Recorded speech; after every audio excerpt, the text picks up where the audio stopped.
Bucharest, the capital of Romania, is one of the largest cities on the European mainland. It is a city rich in history that is currently undergoing major redevelopment. Nicknamed Little Paris's, it is a fine mix of new and old. Visitors can expect to see a modern glass office building next door to a centuries-old church, or a dull apartment block from the communist era. There is nothing dull about the experience of visiting Bucharest, whether as the starting point of a trip around Romania, or for a long weekend in the capital itself. In this video, I'm going to walk you through Bucharest on a virtual tour, pointing out interesting features and landmarks, and telling you about all of the characteristics of some of the city's most inviting and fascinating areas. I'll start with Old Town.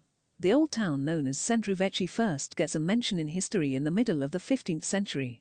At that time, Bucharest's location on the route from the Ottoman Empire up to Germanic cities meant it was an important trading center. It was the midpoint of a route that took 5 months. The best nightlife in Bucharest is found in the Old Town. It is largely pedestrianized, so you can walk from one bar or club to another.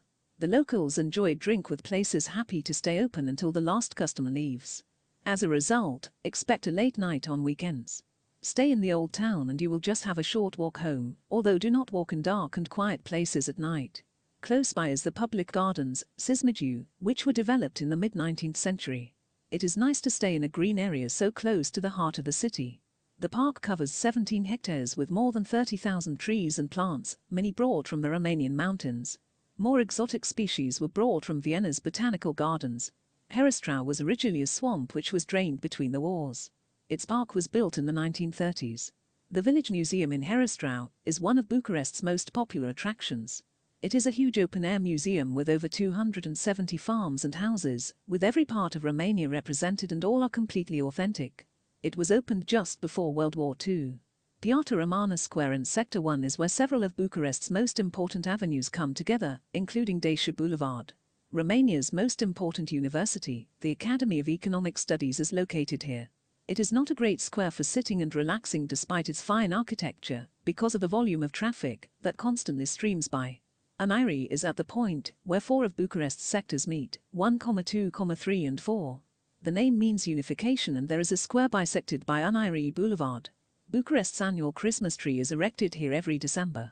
A range of bars, restaurants, and clubs has been developed in recent years in Floreasca, which was originally an upmarket residential area in Sector 2. This is a former landfill area that was originally developed with 3 or 4-story apartment blocks, but the nature of Floreasca has changed quite dramatically since those days. Pantelimon district in Sector 2 in northeast Bucharest takes its name from the town just outside the city boundary. Pantelimon was a saint, born in what is now northwest Turkey. He lived in the 3rd century, but some of the stories about him seem to be more myth and legend than historical fact. Kiseleff within Sector 1 is a district that escaped the destruction of the Ceausescu regime, and hence still has some old architecture to admire. At either end of the district you will find Piera Victoriei and Piera Pricelibia. This is a wealthy area and home to a number of foreign embassies. The Cotroceni neighborhood is in Sector 5 in the west of Bucharest around the Cotroceni hill. In former times, this was a forested area, as indeed was much of Bucharest. The monastery, built here in the 17th century, became a palace 2 centuries later under the rule of Carol I. That led to building of homes for royal staff and military personnel. The station that was built was subsequently removed, but there are 2 metro stations, Politenica and Oroila. Baneasa is not heavily populated, but a very pleasant area with a lake and plenty of green spaces within Sector 1 in the north of the city. The forest area on its edge is popular, and this sector benefits from the proximity of the Oral-Vlaicu International Airport, which welcomes many of the budget airlines. Baneasa is also home to the city zoo. New Bucharest is an up-and-coming district in the northwest of Bucharest, Sector 1. The land used to be privately owned before part was given into public ownership, and a larger section was put up for sale. It was in the 1950s when it became separated from Baneasa and typical communist high-rise blocks were built.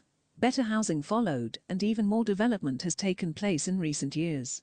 Pipera was just a village in the 90s, but extensive building has transformed it into an expensive district in the city. Shops have followed, but development has lacked focus. The result is a number of problems to address, including transport, yet Pipera does have a metro station. Dacia is another wealthy district located between Calea Mosala, one of Bucharest's major roads, and Piata Romana. The elegant villas that were built during the 19th century and some into the 20th are a main feature in Dacia. There is the odd communist block of apartments, but that is all. Head to South Bucharest in Sector 4 and you will reach Tineretului, which gets its name from the park that is within the neighborhood. It is not far from the center of Bucharest, and locals looking to buy an apartment should find something here. Lipscani district in Bucharest, next to Old Town, was the most important commercial area in the city and indeed the wider region. Its name is the Romanian translation of Leipzig, the city from where many of its trading goods arrived. Rahova district is the best place for seeing the city before the communist era, in contrast to the development that the regime undertook.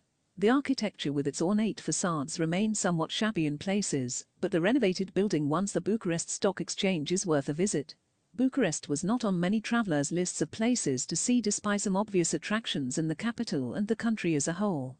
That has changed, and tourist numbers to Bucharest have been growing. It remains a cheap and safe capital city, which deserves to be among the popular weekend breaks places in Europe. Better still, an introduction to the country as a whole.